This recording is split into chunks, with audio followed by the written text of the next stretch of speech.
Sup traders?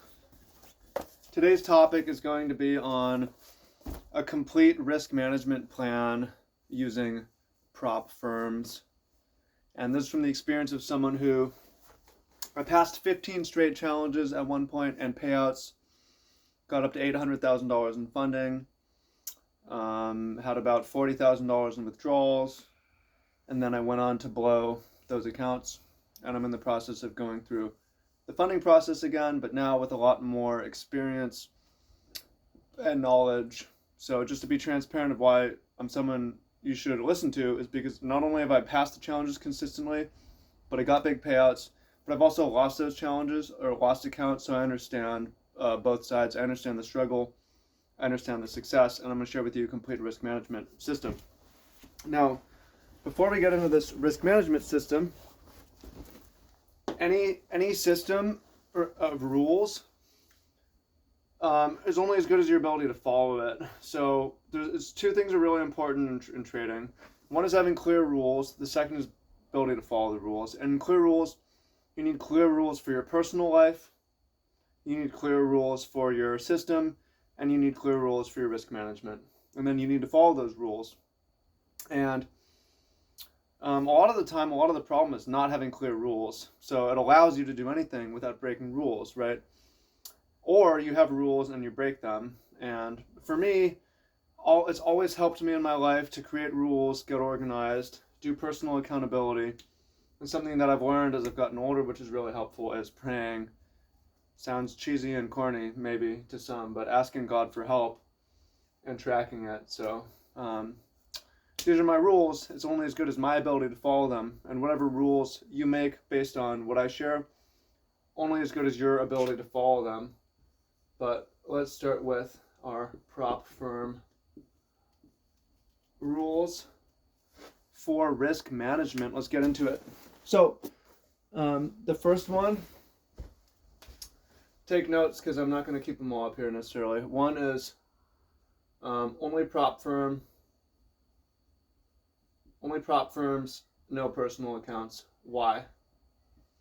So I'm always thinking about how much money I can lose, and it's possible to lose way more money trading personal accounts for most people and generally, and especially for me. Like, I can blow an account, but if I blow a prop firm account, it's only the money that I spent to buy the challenge. But I can blow everything I have in a personal account. And I've blown personal accounts.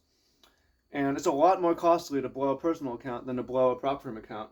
So I only trade prop firms. It's not about how much money I can make. It's about reducing how much money I can lose. And it's usually a lot harder to lose money on a prop firm. So I'll buy a $200,000 challenge. I pay about $1,000 for it. Typically, even if I'm trading terribly, it's going to take me at least a week to blow it. But often it takes me 2 weeks. Sometimes it takes me a month to blow a challenge, and I'm at $1,000. But if I'm only at $1,000. But if instead of losing $1,000, I had loaded up $20,000 personal account, and I blow the account the same, I'm at $20,000. So it saves me so much during my losing streaks. Gives me a lot more runway and getting things together. I don't mind that I only get 80% payout on the far side of that because I'm just concerned about how much money I can lose, right? So that's my first rule, is I only trade prop firms. I don't trade personal accounts. What is my second rule? The second rule is,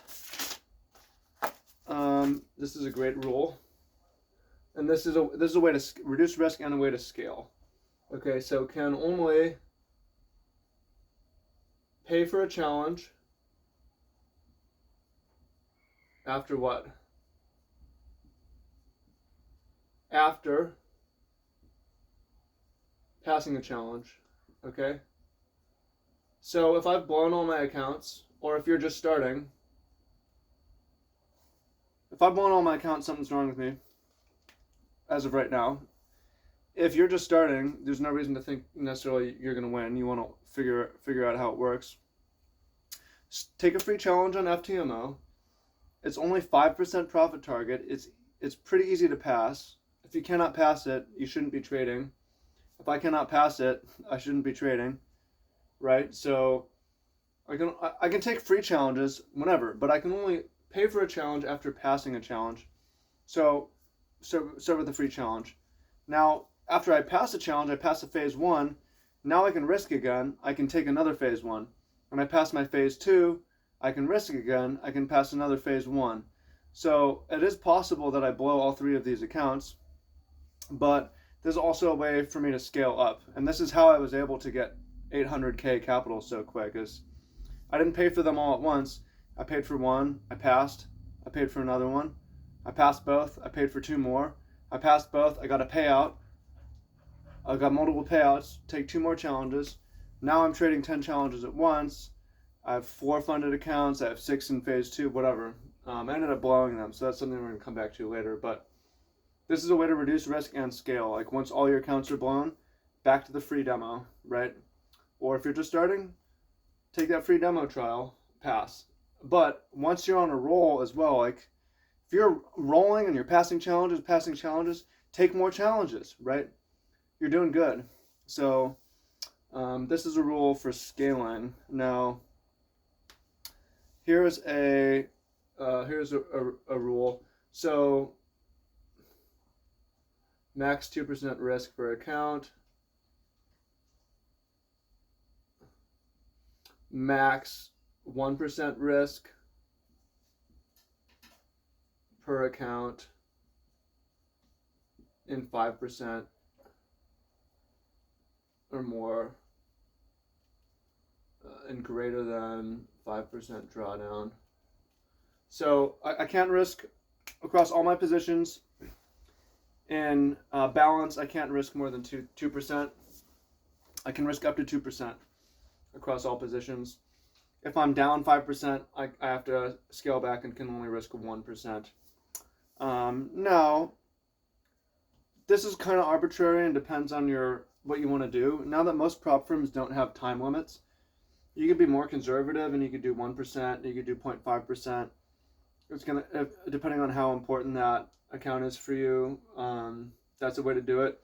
You could risk max 1% or 0.5% if you're under the starting balance.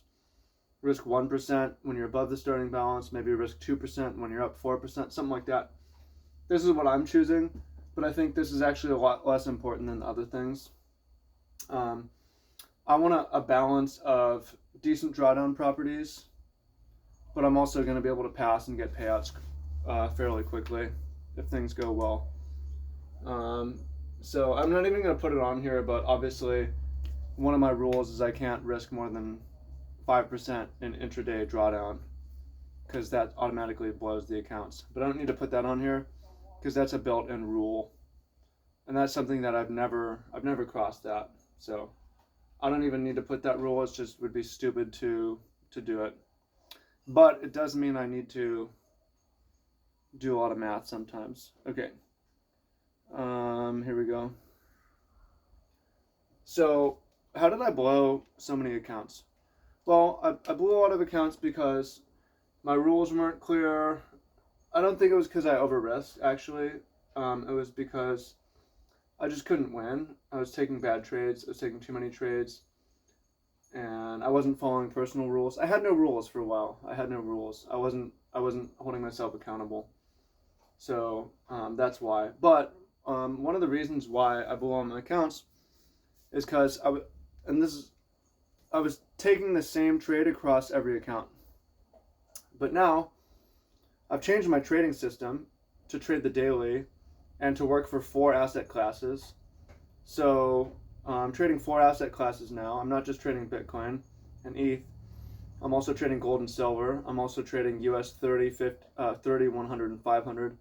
And I'm also trading USD pairs, EU, GBP, and AU. On the daily, it's not particularly stressful in terms of analysis. Analysis isn't super hard. I've got a system that works for all of them.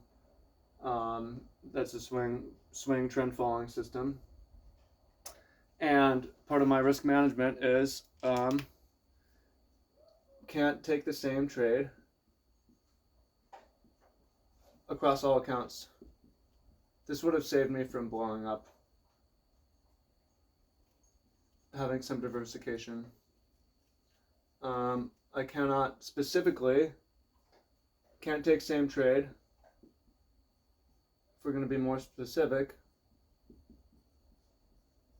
in more than one half of accounts. So if I have 2 accounts, I can't take the same trades. If I have 4 accounts, then possibly I can take the same trades in 2 of them. 2 of them I trade the same, 2 of them I trade different. I mean, this is like new because I had only been trading one thing, but I feel pretty good about that because it's like, okay, if I have a swing trade going on one asset and a swing trade going on another asset in another asset class, if one doesn't work, it's not gonna. One might work, one might not work, and even if one account's down, one account's up, and one account is working its way. So like, I don't need every account to win. I don't want every account to lose, right? Because when I'm scaling at a large capital, $400,000 accounts, if just one of them gets a 5% payout, 20,000, okay, that's expenses for half a year, or it pays for a lot of challenges. So this is important risk management here. Also, initially, no more than 2 asset classes in trades per account. So I can be long Bitcoin and short GBP at the same time in the same account. But as I get more accounts, then I may just want to split it up even more, where I have an account for Bitcoin, I have an account for crypto, I have an account for metals, I have an account for Forex, and I have an account for indices. And this is just a couple things. The first one is it helps with that 5% intraday drawdown rule, where if I've got swing trades and I've got 3 assets, it's kind of hard to tell what's going on. Can be easy to blow up, and maxing it, capping it out at 2 is a way to make it simpler and easier to track. But then also capping it at 1 or 2, this is a way to, like, a couple of those accounts will win and a couple of those accounts will lose, and the winning accounts will get me payouts, and the payouts will allow me to live off my trading. So yes.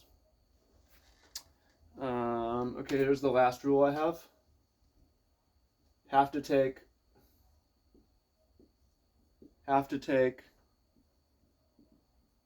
every payout. Cannot defer payouts. So I did this before where I had a payout and I was like, well, the payout's the same day as CPI. I like to trade news, so I'm going to defer the payout. And whether I made money on that day or not, I ended up, by the time the payout came around, my balance was less.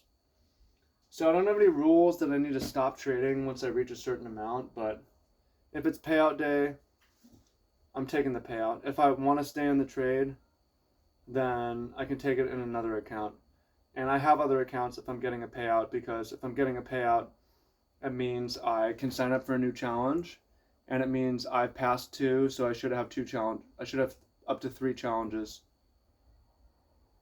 at my disposal to transfer that risk if I want to. But yeah, that's my complete system right now. It's not super complicated, but it's where I'm at. It's taking me a while to get here, right? I had to pass and I had to fail to do it. So I only trade prop firms. I don't trade personal accounts. Prevents me from losing a lot of money. Saves me a lot of money. 2, I can only pay for a challenge after passing a challenge.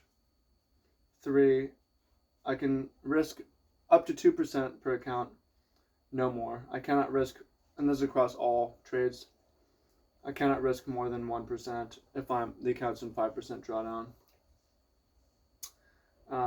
I cannot take the same trade across all accounts. I can't take the same trade in more than 1 out of every 2 account. And initially, no more than 2 asset classes and trades per account, but I will probably reduce that to, well, the goal is once funded, with 4 more accounts, then I'll just trade one account per asset.